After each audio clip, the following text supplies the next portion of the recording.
pagi Bapak Ibu dan saudara-saudari dimanapun berada. Selamat berjumpa kembali dalam renungan inspirasi sabda bagi keluarga. Hari ini adalah hari Rabu tanggal 16 Desember 2020. Bacaan Injil hari ini adalah dari Injil Lukas bab 7 ayat 19 sampai 23. Marilah kita dengarkan dan renungkan. Dalam nama Bapa dan Putra dan Roh Kudus. Amin. Inilah Injil Yesus Kristus menurut Lukas. Dimuliakanlah Tuhan. Ketika Yohanes mendapat kabar tentang segala peristiwa itu dari murid-muridnya, ia memanggil 2 orang dari antaranya dan menyuruh mereka bertanya kepada Tuhan, "Engkaukah yang akan datang itu, atau haruskah kami menantikan seorang lain?" Ketika kedua orang itu sampai kepada Yesus, mereka berkata, "Yohanes Pembaptis menyuruh kami bertanya kepadamu, engkaukah yang akan datang itu, atau haruskah kami menantikan seorang lain?" Pada saat itu Yesus menyembuhkan banyak orang dari segala penyakit dan penderitaan dan dari roh-roh jahat. Ia mengaruniakan penglihatan kepada banyak orang buta. Dan Yesus menjawab mereka, "Pergilah dan katakanlah kepada Yohanes apa yang kamu lihat dan kamu dengar. Orang buta melihat, orang lumpuh berjalan, orang kusta menjadi tahir, orang tuli mendengar, orang mati dibangkitkan, dan kepada orang miskin diberitakan kabar baik. Dan berbahagialah orang yang tidak menjadi kecewa dan menolak aku." Demikianlah Injil Tuhan. Terpujilah Kristus. Bapak, Ibu, saudara-saudari yang terkasih dalam Yesus Kristus. Sebelum kita renungkan Injil hari ini, saya teringat ketika Ahok atau Basuki Cahayapurnama dipenjarakan karena ada unsur kebencian. Sebagaimana kita ketahui, menurut cerita Ahok, dia mengalami stres berat minggu-minggu pertama di dalam penjara. Dia sering terbangun di malam hari dan kemudian sulit tidur kembali. Dia pernah kesal kepada banyak orang. Tetapi karena dia rajin berdoa dan rajin membaca kitab suci setiap hari, serta banyak membaca buku, akhirnya dia mendapat pencerahan dan dapat memaafkan semua orang yang pernah dibenci. Dan lama-kelamaan stresnya bisa hilang. Malah dia dapat bersyukur walaupun dia berada di dalam penjara secara tidak adil, karena dia sudah menerima ada rencana Tuhan yang terbaik dalam hidupnya. Selama dia berada di penjara, dia dapat tidur, bangun, olahraga, dan makan secara teratur setiap hari. Dia punya banyak waktu untuk berdoa, baca kitab suci, serta merenungkannya. Dia punya banyak waktu untuk membaca buku dan menulis buku, sampai memperoleh penghasilan miliaran rupiah karena menulis buku tersebut.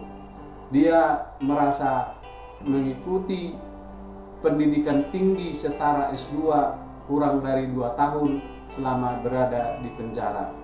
Itulah pengalaman Ahok yang mendekatkan diri kepada Tuhan dalam penjara. Bapak Ibu, Injil Tuhan yang kita dengarkan dan renungkan hari ini adalah cerita tentang Yohanes Pembaptis yang berada dalam penjara. Yohanes Pembaptis mengutus 2 muridnya bertanya kepada Yesus, "Engkaukah yang akan datang itu, atau haruskah kami menantikan seorang lain?" Berdasarkan isi pertanyaan ini, berarti ada keraguan pada diri Yohanes Pembaptis tentang siapakah Yesus itu. Padahal dia sendiri yang pernah bertemu dengan Yesus di Sungai Yordan. Dan ketika Yesus dibaptis dan waktu Yohanes Pembaptis sedang berdoa, terbukalah langit dan turunlah Roh Kudus dalam rupa burung merpati ke atas Yesus, dan terdengarlah suara dari langit, "Engkaulah anakku yang kukasihi, kepadamulah aku berkenan." Jadi Yohanes sudah diyakinkan oleh Allah bahwa Yesus itu adalah putra Allah sendiri. Tetapi sekarang ia ragu, maka ia mengutus 2 muridnya untuk bertanya secara langsung kepada Yesus. Ketika kedua orang itu sampai kepada Yesus, mereka berkata, "Yohanes Pembaptis menyuruh kami bertanya kepadamu, engkaukah yang akan datang itu, atau haruskah kami menantikan seorang lain?" Yesus menjawab mereka, "Pergi dan katakanlah kepada Yohanes apa yang kamu lihat dan kamu dengar. Orang lumpuh berjalan, orang kusta menjadi tahir, orang tuli mendengar, orang mati dibangkitkan, dan kepada orang miskin diberitakan kabar baik. Dan berbahagialah orang yang tidak menjadi kecewa dan menolak aku." Yesus memperkenalkan dirinya dengan perbuatan-perbuatan yang dikerjakannya. Yohanes Pembaptis dibuatnya menyimpulkan sendiri siapakah Yesus itu. Kita pun harus menyimpulkan sendiri siapakah Yesus itu bagi kita. Kita diajari Yesus sendiri untuk mengenalnya melalui apa yang kita dengar dan dari apa yang kita alami. Bapak Ibu, dan Yesus berkata juga, "Berbahagialah orang yang tidak menjadi kecewa dan menolak aku." Tentu Yohanes dikuatkan dan diteguhkan imannya dengan perkataan Yesus ini, walaupun dia berada di dalam penjara. Bapak, Ibu, dan saudara-saudari yang terkasih, karena Yohanes masih berada di dalam penjara, murid-murid Yohanes dan para pengikut Yohanes menjadi mengikuti Yesus. Yohanes menghilang di depan umum dan Yesus tampil di depan umum. Tugas Yohanes Pembaptis sudah selesai secara otomatis. Bapak Ibu yang terkasih, mungkin ada di antara kita yang sudah lama menjadi pengurus gereja, aktif memberikan bantuan kepada gereja, tetapi tiba-tiba mengalami bencana dan mulai bersungut-sungut, "Mengapa saya mengalami bencana ini? Padahal saya sudah lama menjadi pengurus gereja dan banyak memberi bantuan kepada gereja. Mengapa orang jahat itu baik-baik saja dan saya menderita?" Dia protes atas penderitaan yang dialaminya. Pasti semua kita pernah mengalami kekecewaan dan keraguan. Bahkan ada yang krisis iman. Di masa pandemi COVID-19 ini, banyak masalah yang kita alami.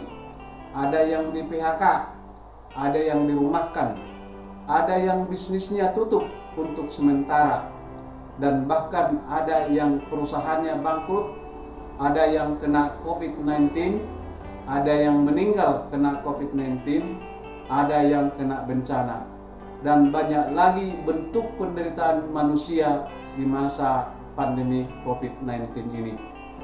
Dalam kondisi seperti ini, pasti iman kita tergoncang. Bahkan ada yang mempertanyakan kehadiran Tuhan. Bahkan ada yang stres seperti yang dialami Ahok ketika minggu-minggu pertama masuk penjara. Tetapi dalam kondisi kesulitan tersebut, kita harus tetap setia dan percaya kepada Tuhan. Kita tidak boleh menjadi kecewa dan menolak Tuhan. Sebaliknya, kita harus tetap mengandalkan Tuhan. Kita harus semakin berdoa dan membaca kitab suci. Melalui firman Tuhan, iman kita akan diteguhkan, pikiran kita akan dicerahkan. Yang penting kita harus tetap setia kepada Tuhan sampai Tuhan datang menolong kita. Tentu Tuhan datang dengan berbagai cara dan bentuk melalui orang-orang yang mencintai kita, yang peduli dengan kita. Bapak Ibu, sebagai keluarga di masa Advent ini, marilah kita bersukacita dengan penuh pengharapan, mempersiapkan kehadiran Tuhan di tengah-tengah keluarga kita. Sebagai keluarga, kita semakin rajin melakukan kebaktian keluarga setiap hari. Sebagai keluarga, kita semakin rajin melakukan 2 devosi kepada Bunda Maria melalui 2 rosario keluarga setiap hari. Sebagai keluarga, kita semakin rajin membantu orang yang membutuhkan pertolongan, terutama orang buta, orang tuli, orang sakit, dan orang miskin. Akhirnya kita dapat mewartakan kebaikan Tuhan kepada semua orang melalui perkataan dan perbuatan-perbuatan kita. Dalam masa pandemi ini, kalau kita pengangguran atau masih punya waktu senggang, maka kita harus kreatif mencari penghasilan atau penghasilan tambahan. Jangan malas, gunakan lahan kosong atau lahan tersedia, gunakan media yang dikuasai, atau kalau bisa berbisnislah secara online. Sekarang ini banyak bisnis online yang dengan modal kecil tetapi pendapatan bisa besar. Yang penting harus kreatif dan kerja keras, serta selalu berdoa mohon berkat dari Tuhan. Amin. Dalam nama Bapa dan Putra dan Roh Kudus. Amin.